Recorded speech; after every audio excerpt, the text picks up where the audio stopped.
What's up, everybody? It's your boy, bringing that spark, that lightning. It's Faiska. William Taylor, fitness, nutrition, mindset, new wave coaching. And is that Tyler Wellness of the Talent to Income Academy? Yes, it is. And welcome to Fill Your Cup Podcast. I'm going to go ahead and start us up. Ooh, I got a notification. Doing numbers. Listeners out there, man, go ahead, fill y'all cups, man. Fill it up. Some good stuff. Be responsible. Go ahead and set the intention. The tea has been pulled. Set the intention, guys. For a conscious podcast. For a conscious podcast. All right, for a conscious podcast. Sip up. That's 222. That's pretty conscious. It's that white rose we drinking. That white rose is flawless, man. That good white shit. It's a great taste, man. That good. That's that. Never tasted it. That's that good shit. That stuff you can't buy in the stores. You only buy online. You can only buy it online. You can't buy it in the States either. No, I'm just playing. We got this from our local market. It's that white rose plug. That white rose. Yeah. Legendary. That's how you know you elevating in the world when you getting that white rose. Actually, that's off of Yugioh, Duelist of Roses. I remember you had the Lancastrians and then you had the white rose. White rose was with Seto Kaiba, I believe. And I used to love being with the white rose squad because I used to battle Yugi ass, and I used to be like, he got the dopest cards. Like, I want the Dark Magician. I want his Exodia. I don't think they had Exodia on Duelist Roses, but I'm just going on a tangent. All right. But listen up, guys. Today got an interesting topic. I'm not going to lie to you. Prior to the discussion of this topic, I was confused. Yeah, because I'm still not a huge fan of the topic because it can go in many directions, and I'm the type of guy that like, hey, I want to know what's the objective. But I'm good with freestyle battles as well, and I could freestyle some different things here and there. So we're gonna be talking about consciousness. What does it mean to be conscious? And I know a lot of times these new world, the new wave is you're not conscious, and here goes the old man in me. It never was like that when I was getting this knowledge. It was always like circles, like, man, you know that shit. Now it's like, you're not conscious. This is, what do they call it? Woke. You're woke AF. Yeah. Oh my gosh. It's just like, you get so, I do. From my, let's say my 28 club and up, I'm sure you guys understand, like back then in 2009 to 2013 was the years of, damn, you know that? You can't say that. For years, my boy used to think I was going to be a terrorist or I was going to be killed. Knowledge. Yeah, it was different. I think I told my, when I got dreadlocks, I told my loctician that, hey, I think I'll die at 33, like Jesus when I'll die at that age. And you know what? It was at 29, I'm like, I ain't going to die at that age. But now that I'm 30, and I'm like, damn. Yeah, I might. Who knows? Especially when you're talking about consciousness. And we talk about, that's what I'm saying, about consciousness. It's like, well, we can't talk about that stuff. And I have a pretty decent sized platform. And so make sure you guys head over to his channel, man. Follow him before he dies. Before I die, man, I have a kid on the way. Just making sure I'm going to pass down knowledge to my kid. Maybe my kid might come back and avenge me if I die. I don't know shit. Nah, man, nobody's dying anytime soon. Yeah, I'm not dying. I live forever. Christ consciousness lives through all of us. We are the Christ. We are Christus. There you go. We are all anointed. We are expressions of God, him or herself, or neutral. Exactly. Energy is nor created or destroyed. It's only transferred. What is it? E equals MC squared. Okay. The genius right there. Einstein. You know what made him?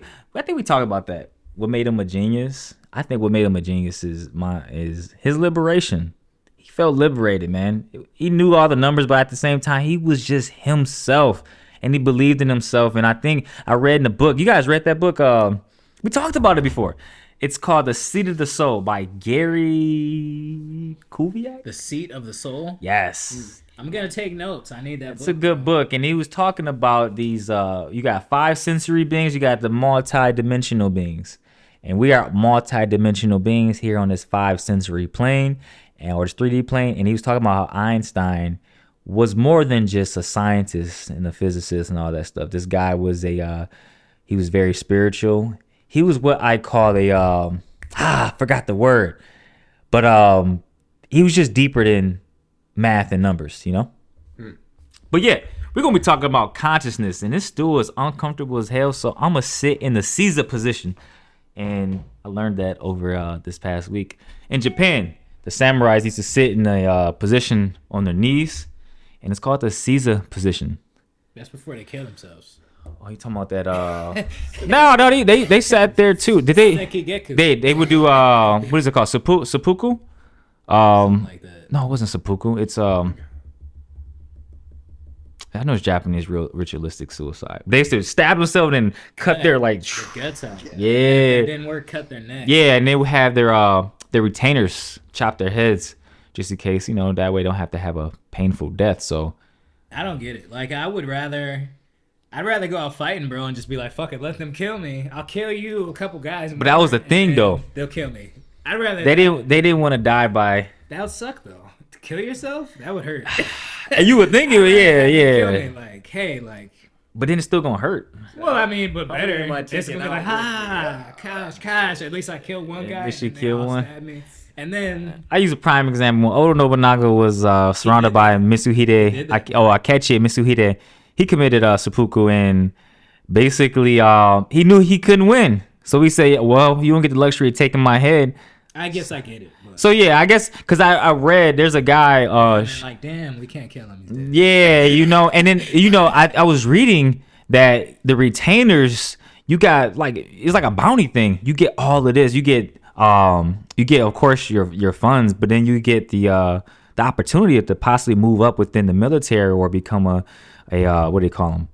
Leader of your fief, whatever. Yeah, and so you would take their heads. That's why it's so popular in that Asian culture to take someone's head. And so they would take their head and be like, oh, should I have his head? You bring it back to your general, like, oh, okay. You'll be rewarded generously. So I can understand. If you had Oda Nobunaga's head, oh, my God. Like, dude. What if they just they found him and then they just took his head anyways? But then he burnt, the castle was burned down. I think he was at Niho Palace. And he was in Hanoji. And there's a temple, and then I think they had burned down a temple, so I don't think he even got his body. But yeah, shout out to the Shogunate. Hopefully, the Shogunate is a YouTube channel that I follow avidly, and he does a marvelous job on Japanese history, more specifically than Sengoku Jidai, which is feudal Japan. So it's an interesting topic. But guys, let's go ahead and talk about consciousness. The topic, I was so eerie and so like, I was indecisive, like, yo, like, what is this? But that's the glory of consciousness. What is consciousness? Because I don't think no one can thoroughly explain what consciousness is. I think we decided it was just a state of being alive, awake. Awake and aware. Yeah. Aware. Okay. Awareness. We're going to break that down, awareness and consciousness, and not to the standpoint where you guys be like woke as fuck. Not you guys, but most people, woke as fuck. I'm woke. Shut the fuck up. Let's go ahead and take it off real quick, fellas. All right, so consciousness, man, just being awake and aware, you know, we're in our bodies right now, and, you know, we're seeing things through our eyes, but then you have to really kind of question, like, what is it that's seeing? Are my eyes seeing things? And that's what I'm seeing through.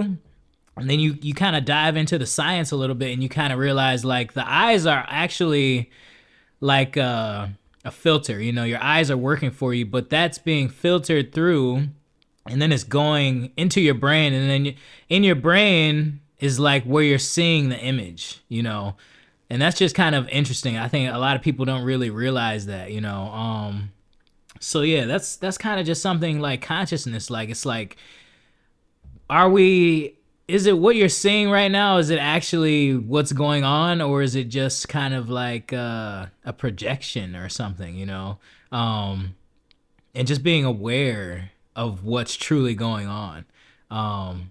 So I'm going to pass it to my man, Tyler, man. Tyler, go in on consciousness, bro, with thought, with an idea. Yeah, let's what I want to do really quick is dive more on the subconscious level. But what I'm going to talk about first is the main surface level of consciousness. What I'd say is All of us were walking through our lives, going through it, but do we realize that the actions that we've done are either, organic, brand new actions or repetitions of previous habits that we did?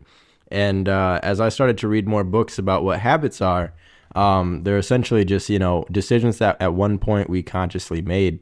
And there comes that word consciousness again. So it's like, what exactly does that mean? So let's paint a picture here. You're, young, and your father gives you the keys to the car for the first time. You've never sat in the driver's seat before, so now you're like, one, kind of scared because your dad's like never given you this ability to drive, so you're like, now not wanting to crash the car or anything like that. But here you are, you're in the car seat, put the keys in, you're ready to go. But now you're consciously looking around at, should I switch to the gas? Should I switch to the brake? How hard am I braking? Am I checking my mirrors enough and all this stuff? And you're actively thinking about all these things while consciously really in that moment doing these things. And then over time, the next time you get in the car, you might not have to check as often. You automatically do some of those actions, You might automatically adjust your mirrors to the right position because you did it before. So again, it was a decision at one point you consciously made, which then became like a memory for your mind to just kind of cling on to.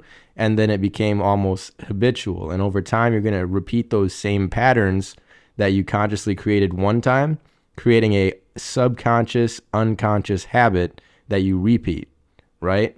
So most of us, we go through our day, and if you're going through a routine like a 9 to 5, the majority of your week, 5 days a week is through routine habit. You wake up at a certain time, you do your shower, brush your teeth, go to work, come home from work and deal with the stuff at home, go to sleep and repeat. And so eventually those were actions that you consciously did one time. You put them in your calendar, you hopped on there, started doing them, and now they're subconscious, unconscious actions that you're just taking. So, with that, we start to understand that we have the ability to create our own habits if we consciously take a decision that seems hard at one point.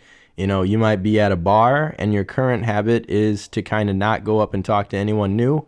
You feel the pressure anytime that situation happens. You see a nice looking girl come in the bar. You guys lock eyes a few times, but you still don't walk over there. Every time that you don't walk over there, you're creating the habit that makes it easier to not go over there. But if you actually use that, that conscious moment to go over there, you're creating a habit to make it easier to face those hardships.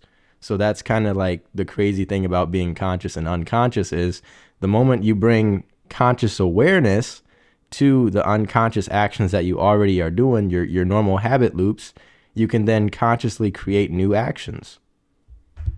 Yeah, Tyler, you had hit on an interesting thought there.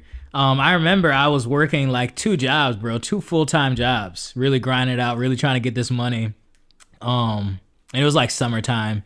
And I remember it was like the week would go by so fast, man. It'd be like, wake up, go to work, go to the other job, go to sleep, wake up, go to, that's just how the days went. It's like I didn't remember a whole lot.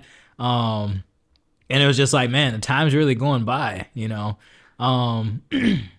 But just like you had said, even in that moment, I could have kind of consciously tuned in and like thought, like, what am I doing right now? And really put myself in that place of like, maybe I'm putting these things in boxes or doing whatever kind of manufacturing position that they had me doing, and really tuned in. But I was just kind of unconsciously going through those motions, So that kind of brings the topic we were kind of talking about earlier. I think Spencer had said something about collective unconsciousness, and we have collective consciousness. So in my mind, collective unconsciousness is going to be referring to the group of people who are kind of in that place where they're not really aware of what's going on, or maybe they're not really aware of sensing and the ability to sense what's going on. Those 5 senses that we have. You have your taste, you have your touch, you have your sense of smell, you have hearing. So I think that that's kind of going to refer to those people, who are just kind of collectively unconscious. They're not really aware of what's going on with their senses, and maybe even on that subconscious level, maybe they're not really aware of the past circumstances and how they affect their current decisions. Like that guy at the bar who he always goes to the bar, he sees a pretty girl, they lock eyes, but he doesn't go over there because of that habit that he has in place. He's always done that. He's always done that at the bar. Maybe he's telling himself that story like, oh, like I'm always shy. So that's going to feed into that. Unconsciously, he's creating that. But if he were to shift into the conscious and say, hey, like I'm in control, I'm actually going to go over there and make a different choice than what I've always made. And from there, he can consciously tune in and be like, hey, you know, like I have the power to actually change that habit pattern for myself, you know. And then I'd say like the collective consciousness is going to be people who are aware of their senses, aware of what's going on. And I think it's really important to gain control and gain awareness of what's going on. So yeah, that's just my take on consciousness there. And to really dive deeper, I think the collective unconscious and the consciousness is deeper than the senses. I think Carl Jung was referring to basically most people, the whole world is practically unaware of what's going on. You know, whether you believe the Illuminati shit, all this other extra shit, I don't care. What I'm talking about is collectively people are unaware of not only what's going on, but deeper than that, of themselves, their unique capabilities outside the five sensory modality. I think it's time for the collective consciousness, because the number is very infinitesimal. It's not a lot of us. And so I think we're aware of who we are, our God-like abilities. And I say that with the highest regard and respect to the creator, but we are expressions of God. And so that collective unconsciousness is the people, like you get a group of people that are conscious of what's going on. They realize that they're not just three-dimensional beings, that they're multi-dimensional beings here on this three-dimensional experience. And they realize that their cycle doesn't end just like this.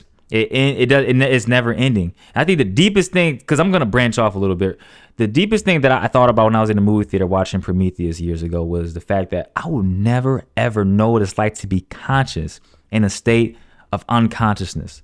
So basically what I'm saying is, when I die, pretend like I'm a droplet of water. I go in the pool, or let's just say the ocean is consciousness. Or let's say it's unconsciousness, it's a blend of all these things, right? When I die, when I'm a droplet, I'm conscious, right? But then when I die, I'm unconscious. So I'm no longer aware of the consciousness. So I was thinking about, like, I will be forever. I don't know what it's like to be conscious in a state of unconsciousness. You can get what I'm saying? Like, it really scared me. I'm not gonna lie to you, because I'm just like, damn, I'll be forever. I'll forever exist. Like, I don't know what's going to happen after this, life after death. And it really, the whole conscious aspect is deep, man. That's why I was like, man, we can really go take this shit to the next level. This could be a half hour to an hour podcast. Like, it gets deep, man. And I think with Carl Jung, because I brought it up too, I guess that his sayings were definitely before his time. And I guess he suggested the rash of UFO sightings or whatnot. It gets deep, but basically, yeah, like, just to expound on what Will was saying, like, it's deeper than just the five senses. It's just the collective not being conscious of who they are, I would say. And then you have the collective conscious. Then I guess the collective unconscious is slowly getting to the collective conscious, which I think is now you can see it more because we're in the age of Aquarius now, if you follow the whole zodiac thing. And we left the age of Pisces, I believe, what they talk about in the Bible. Now we're in the age of Aquarius, which is enlightenment. And that's why you see a lot more people now like, man, I'm done with this 9-to-5 shit. I want to be my own entrepreneur. I'm sick of all this bullshit. People are waking up. I'll use that example real quick. When I was learning this stuff, it wasn't a lot of us. Now you see a lot more people that's actually talking about this stuff. So the collective unconscious is slowly going into the consciousness. Will we see in our lifetime? I don't know. You had hit on a really interesting point there when you were saying you're that droplet of water. You're conscious, falling, going through life, and then you're going to die, and you're going to maybe join the ocean or whatever, and you're going to be back unconscious. And that's kind of an interesting thought, like before you were born, you didn't. It's kind of like, I imagine like death would be kind of similar to like before you were born. Before you were born, you were not conscious of life, or you were not conscious of like, I'm going to be born or anything of that matter. You just kind of like, I could imagine like similar instant, maybe like somebody gets into a car crash and then they go into a coma. They're in that coma for maybe 5 years, but then in that coma the whole time, 5 years goes by, and then they wake up and it's just like, oh, all they remember is maybe they get the car crash and now they wake up in the hospital, but it's been a whole 5 years. So that's kind of an interesting concept. And then you also made me think about when you were saying the collective consciousness is coming back. I had read this book. It was called The Power of Now, and he really dives in. What's the guy's name, the author? Echart Tolle. Echart Tolle. So yeah, he really dives into the power of now and being present in these sort of things and consciousness. And I had always kind of been aware of this type of stuff, had been meditating since like 2016, 2017. So I was kind of aware of that, meditative and being aware, being in tune with yourself. But this book kind of brought me to a whole new level of consciousness, man. And I highly suggest that you guys check it out. The Power of Now really kind of woke me up, man, a little bit more than what I was already awake, So I suggest you guys check it out. But one of the concepts that he was talking about in there was the religious, the whole religious community and this sort of thing. And yours truly, I was raised, Baptist, believe in Jesus and Christ and God and everything like that. So one of the concepts that he had hit on was that Christ isn't actually going to come back. He comes back through the people, and I think that in the Bible they kind of speak literally, and they say Christ is going to come back maybe like from the sky. He's going to come back, and then the world is going to be saved and whatnot, which is okay. It sounds a little far-fetched maybe. I never really questioned these things as a religion growing up. I was just like, okay, yeah, sure, it could happen. Anything could happen, But Eckhart Tolle, he kind of comes back and he says something that's kind of more realizational, kind of makes more sense, was like that collective consciousness is coming back in. By being conscious, you are actually... you're actually in tune, and you're actually aware of your potential as being a godlike creature. You're aware of your present surrounding, and by becoming conscious, that is actually what's going to be Christ coming back. Is the collective consciousness is Christ, and the more people that we can get to wake up and become aware of just their awareness, and being in a good state, being Christ-like and being nice to people, and being, not like so in tune with maybe they're doing things and they're just reacting to things rather than creating things for themselves. Maybe, you got that kid who grew up, he's being abused by his parents, so then he grows up and then he just continues that cycle, whereas he can kind of wake up and say, well, maybe my parents were this way to me, but maybe I don't have to be that way to my kids. Maybe I can kind of show compassion and just be more in tune and be kind and be Jesus-like. And in that sense, Christ is going to come back. More people that we can get to wake up and come and become conscious, that's going to be Christ coming back to earth. So that was just really profound for me. I was like, man, that makes sense, So just trying to get more people to that collective consciousness. Tyler, did you want to say something? Yeah, sure. So I'll add a little bit to this as well. Remember you were earlier, I'm trying to recall the exact line that you had said that sparked the idea, but kind of drawing a little bit of a blank. So I guess let's just, start fresh. Essentially, it's like this. Each of us being beings who have the ability to co-create this reality, right? When we recognize, say, cycles in your life, maybe it's a negative cycle in relationships. Every time you get in a certain relationship, everything doesn't go right. When you recognize, job cycles, you might get a quote unquote, good situation happen to you. And then every time that does, something else that's not so good happens. If you can bring awareness to the cycles, you can analyze these cycles, by reflecting on previous situations and consciously rewriting that script. You can sit there and think about what role you played, how the role actually played out, and idealistically how you would like it to change, and start to do and see realistically where you could do different actions in the future that would create different results from your past memories and such. So the concept of, say, being conscious going through our life, I would say, is it's always going to be something that's on. It's a concept of living, reflecting, and changing as you go. So yeah. We may go over a little bit, and that's fine. But I had, it's just sparking the stuff I used to read heavy into when I was younger. But I want to touch Christ consciousness, what it means. Christ consciousness, the higher consciousness, or let's say consciousness of a God, that you transcend animal instincts. And Christ consciousness is slowly returning. I know in Hinduism, the cosmology and cosmogony behind that is very interesting. It always intrigued me since I was a kid. When this guy named Akilik from Soul Calibur, he'd be like, Kali Yuga, show me the way. And I was like, what the hell is Kali Yuga mean? And I was like, what the hell is that? So, I researched, it's a cycle. It's a cycle that happens that I don't know the whole amount of years. I forgot it. But it's like a Yuga cycle. And you have I think it's the Kali Yuga, Satraya Yuga. It's the different one. So, Kriya Yuga. No. Bear with me. Satya Yuga, Kali Yuga.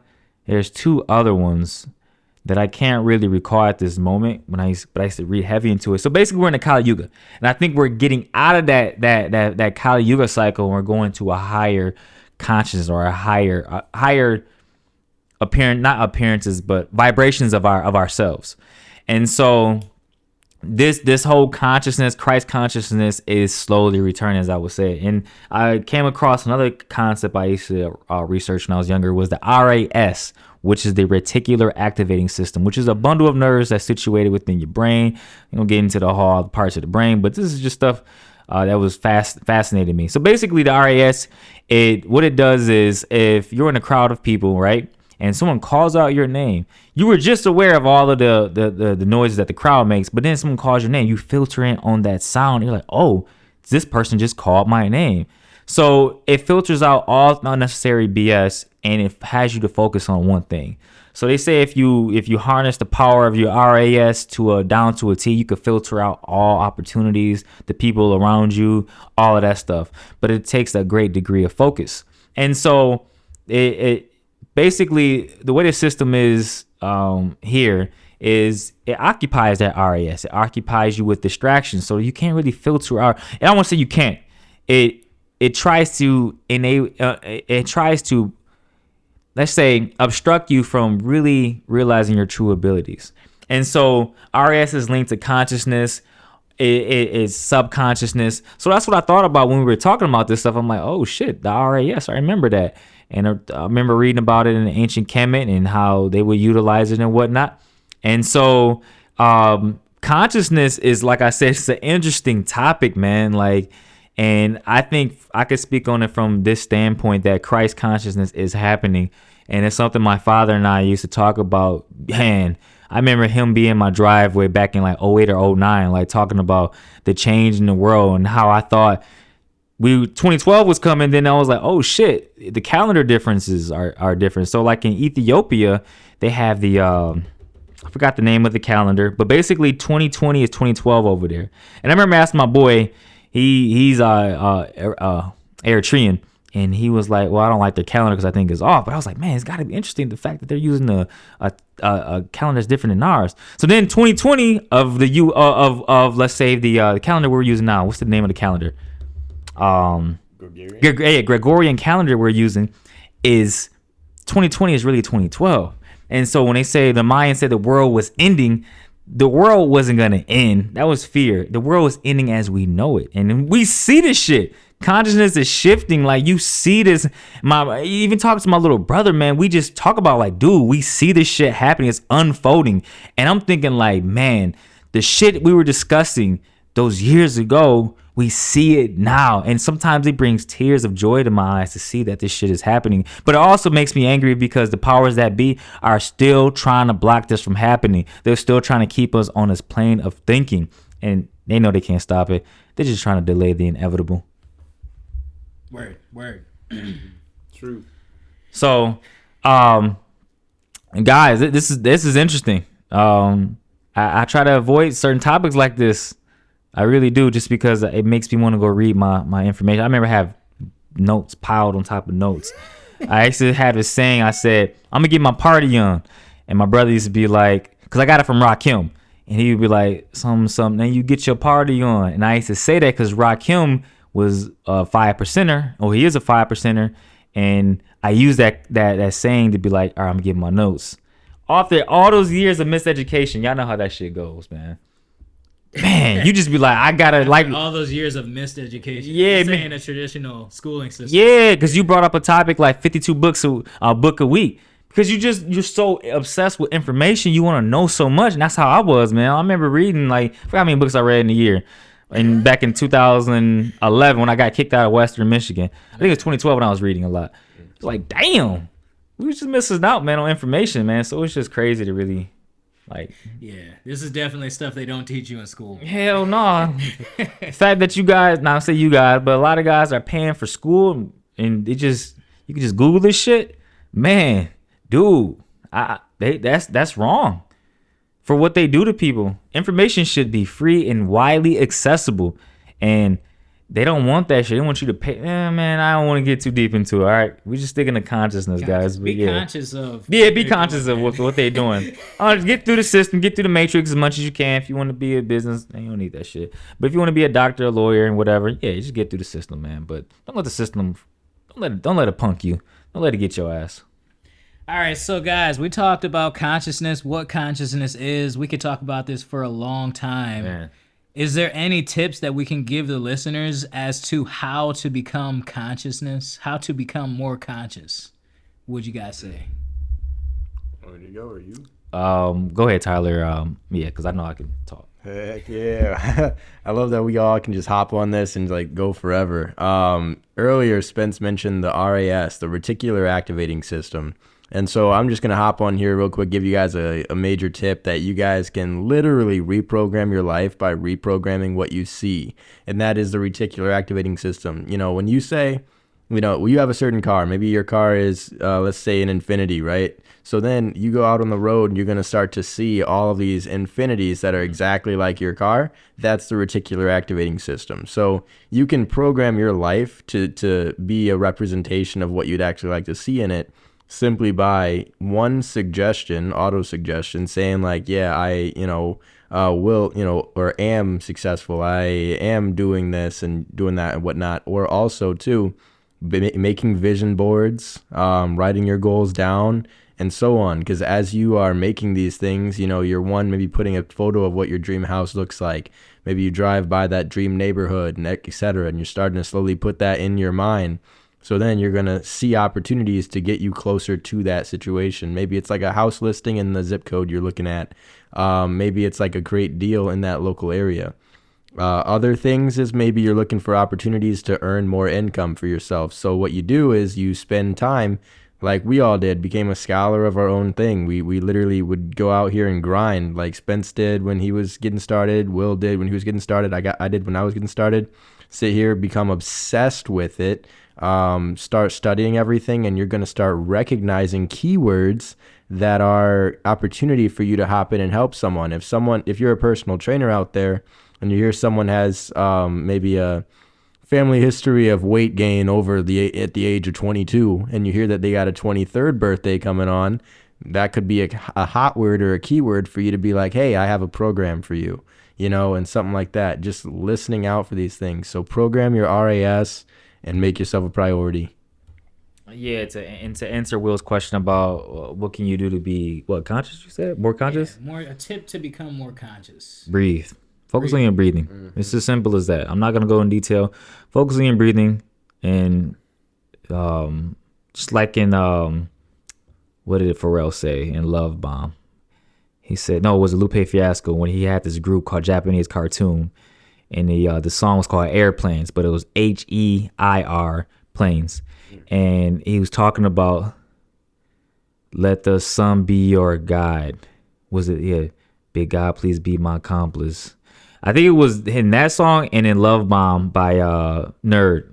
And let the sun be your guide, man. It's the guiding light. And it not only will help you to guide, it's not even a guiding light, but you will realize just how much more, man, than you are than what meets the eye. So breath and night sky viewing. That really, really kept me in the moment, man. Really. Okay.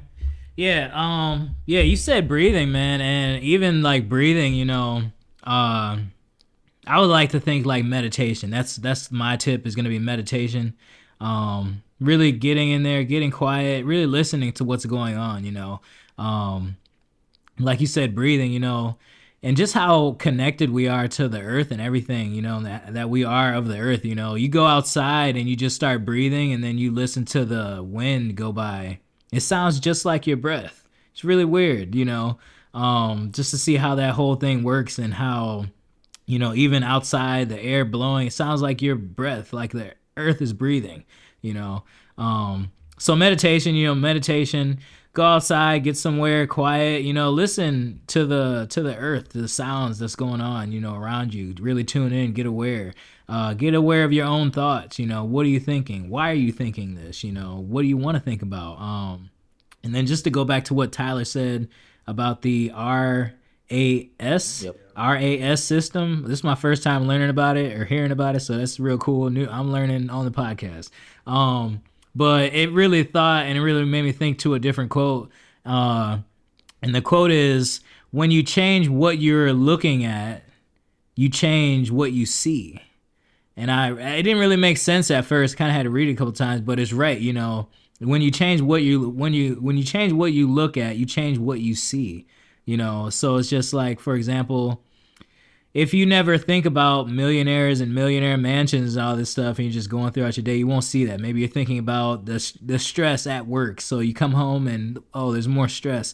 Someone else is stressed out at work, so you see that, you resonate with it. But when you stop thinking about that stress at work and you start thinking about millionaire mansions, for example, and then you're driving and then you look out the window and you say, oh, look, there's a millionaire mansion there. You start to notice it. You look at the screen, you're in a club and there's something going on. Look, there's a millionaire mansion there.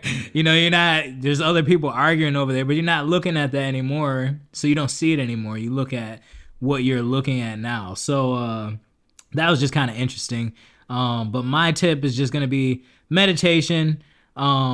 Get out there, get in tune, man. All right, for sure. Good podcast. Did you guys want to add anything else? I'm good on it. I think we could go a long time on this subject. I think it has a lot to do with all of our beginnings and upbringing, like at least like a huge part of the self-initiation part.